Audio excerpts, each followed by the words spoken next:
Hello, my name is Vinita Agrawal. Thank you, Sahana, for inviting us to talk about the books and the stories that have stayed with us and shaped us and given direction to our lives. So, I'm going to talk very briefly about three books, and then I'm going to talk about a short story which is very, very dear to me, and it has really kind of held my hand right throughout my life. So the first book that really had an impact on me was Ayn Rand's Fountainhead. The book taught me that it's okay to be different. In fact, one should take pride in the fact that one is not like other people and carve one's own way through life. It requires a lot of courage. And The Fountainhead with Howard Roark totally showed me that. The second book, which I absolutely adore, and it's my favorite book till date, is MMK's The Far Pavilions. It's a beautiful saga of the colonial times, but essentially it's a love story. And this book taught me to believe in yourself, to live by your convictions, the way Ash loves Anjali and the way he stands by her through extremely weird circumstances. It's a beautiful book. And the third book is The English Patient by Michael Ondaatje. Equally beautiful film made based on the book.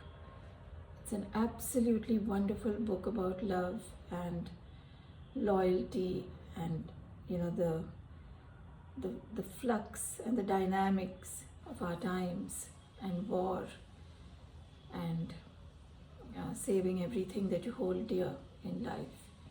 It has so many wonderful philosophical aspects to it. This would be a very brief medium to talk about the real impact of the book, but I absolutely love that book.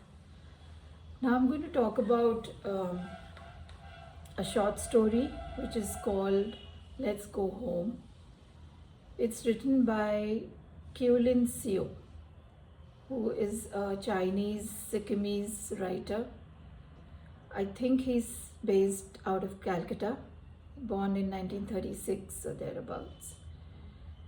And I read that story when I was in my first year BA, and that time I was 18 years old. And the story is about a little boy who loses his mother. But one day, there's something extraordinary happens in school, and when he's coming back home, the weather is just wonderful, and it just makes him forget that his mother is no more, and he runs home. And when he stands outside the door of his house, it all comes back to him that his mother is no more, and he is now living with his aunt. So he makes his way to his aunt's house. So just a very short story, but it was so touching, so sensitively written, and it had such a deep impact on me. And it taught me that even if at that tender age, if someone felt grief, it just shapes that person's life. The kind of agony and the sorrow that you go through in life, it shapes you forever. And it's titled very appropriately, Let's Go Home, but home is no longer that home, it's another home now. Extremely touching story, and I don't think there's a year that has gone by where I haven't remembered this story and thanked the writer for writing such a beautiful and sensitive and tender little tale of a small boy who undergoes this.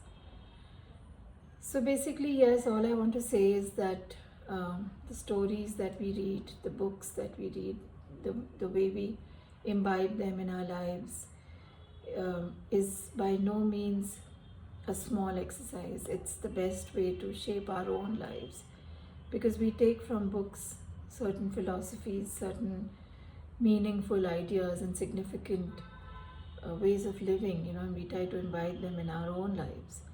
So I just hope everybody reads as much as possible, and I would just want to talk about these 3 books and 1 short story with you. Thank you, Sahana, once again. Thank you so much.